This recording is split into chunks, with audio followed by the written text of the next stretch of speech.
তো আজকে হচ্ছে 14 তারিখ দোল। আর আজকে মেয়ের প্রোগ্রাম আছে, ওর নাচের স্কুল থেকে প্রোগ্রাম আছে, নাচের স্কুলের প্রোগ্রাম আছে। তারপরে প্রোগ্রামের পর তারপরে আমরা আরও একটা জায়গায় যাব, তো সেটা তোমরা ব্লগটা দেখো তাহলে বুঝতে পারবে। আর সৌমি এসছে একদম ভোরবেলা 6টার সময় এসছে ও মেয়েকে সাজাতে। আর এই যে দেখছো ওর গলায় হার, এই টিকলি, তারপরে কানে যে দুল পড়বে, এগুলো সব সৌমি বানিয়ে দিয়েছে। তো এখন ওকে রেডি করিয়ে তারপরে ওদিকে রেশমি আমরা সব একসাথেই যাব একই জায়গাতে। তো এখন ওকে রেডি করানো চলছে, তারপরে আমি রেডি হব। তো তোমরা দেখো পুরো ব্লগটা, আশা করছি এই ব্লগটাও তোমাদের খুব ভালো লাগবে। আর তোমাদের সবাইকে আমার এবং আমার পুরো পরিবারের তরফ থেকে দোলের অনেক অনেক শুভেচ্ছা।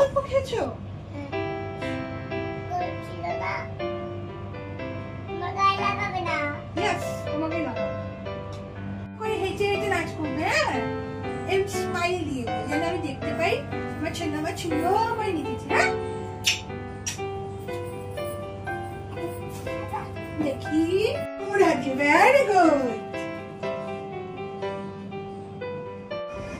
তো আমিও রেডি হয়ে গেছি, এই যে হলুদ শাড়ি। আর এখন আমি ওয়েট করছি হচ্ছে রেশমিদের জন্য, ওরা এদিক দিয়েই যাবে, আমি ওদের সাথেই বেরোবো, এক জায়গাতেই যাব। তো সৌমি এখানে আমার মেয়েকে সাজিয়ে দিয়ে ও গেছে রেশমির বাড়িতে, বৌদির মেয়েকে মানে মাম্মামকে আর কি রেডি করবে। এমনি মেকআপ টেকআপ তো সব বৌদি করে দেবে শাড়িটা পরানোর জন্য। তো যাই হোক, আশা করছি আজকের এই পুরো ব্লগটা তোমাদের খুবই ভালো লাগবে, তো পুরো ব্লগটা দেখো। আর এখন বাজে 7:20, প্রচণ্ড দেরি হয়ে যাচ্ছে, 7টার মধ্যে পৌঁছতে বলেছিল। তো যাই হোক, চলো যা যা আজকে করবো সারাদিন ধরে সবই তোমাদের সাথে শেয়ার করবো। তো ঐক্যতান থেকে একটা র্যালি অর্গানাইজ করা হয়েছে, কারণ এই বছর 25 বছর পূরণ হলো, তো সেই সূত্রে একটা র্যালি অর্গানাইজ হয়েছে।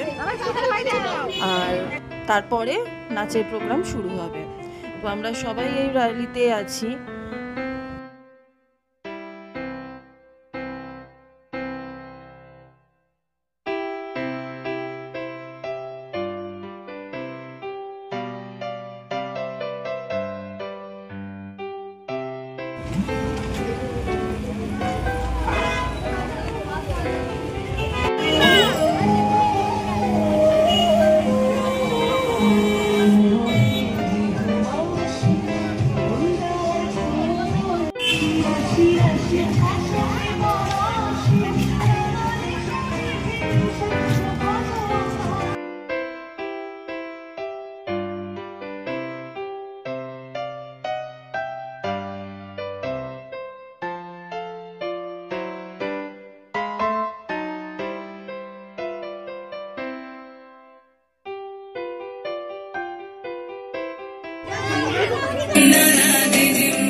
জয়েন করে দিতে দুজন বসতে তিনজন বসতে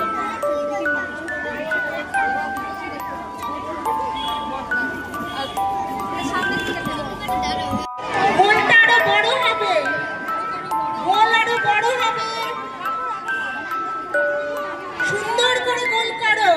শ্রিয়া আমার ফোনটা নিয়ে একটু আমার কাছে, মাঠটা পুরো গোল করে ফেলো, বড় করে গোল হবে। লক্ষ্মীকান্ত দাসকে আমি বাইরে দেখতে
তো ঐকতনে প্রোগ্রাম হয়ে যাওয়ার পরে তারপরে আমি মেয়েকে নিয়ে চলে এসেছিলাম সোজা সুরঝঙ্কারের প্রোগ্রামে, যেটা হোলির প্রোগ্রাম। গত বছরও হয়েছিল, আমার মেয়ে পারফর্ম করেছিল। আমার আগের ব্লগটাতে আছে। তো এখানে চলে এসেছি আর আছে।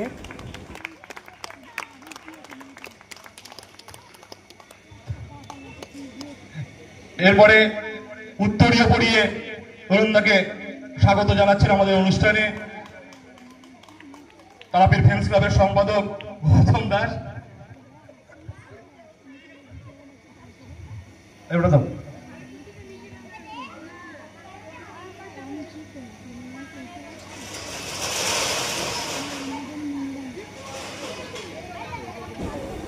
তো আমি তো এখানে নিয়ে এসেছিলাম মেয়েকে, মানে ওর ম্যাম আর স্যারের সঙ্গে ওর দেখা করানোর জন্য, কারণ যেহেতু গত বছরও ছিল এই প্রোগ্রামে, তো নিয়ে এসেছিলাম জাস্ট ওদের সঙ্গে দেখা করানোর জন্য। কিন্তু আসার পরে ওর ম্যাম আর স্যার ওকে স্টেজে তুলে দিয়েছে। তো এই যে দেখো, ও এখানে দাঁড়িয়ে নাচ করছে এই যে মাঝখানে। তো ওর এই পারফরমেন্সটা হয়ে যাওয়ার পরে তারপরে খানিকক্ষণ আমি ছিলাম, কিন্তু তারপরে আমি চলে গেছিলাম। মেয়ে এখানেই ছিল, ওদের সাথেই ছিল, দিদিদের সাথেই ছিল। ওরা ওকে পরে মানে আরও খানিকক্ষণ পর ওরা ওকে তারপরে বাড়িতে দিয়ে এসেছিলো। তো আমি শুনলাম যে ওরা মানে মেয়ে আর কি নাকি আরও দুটো নাচ এখানেও করেছে। তো সেটার ভিডিও ক্লিপিংসটা আমার কাছে ঠিক নেই, তো সেই জন্য আমি এখানে অ্যাড করতে পারলাম না।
তো আমার এই ব্লগটা আমি এখানেই শেষ করলাম। আশা করছি তোমাদের আমার এই ব্লগটাও ভালো লেগেছে।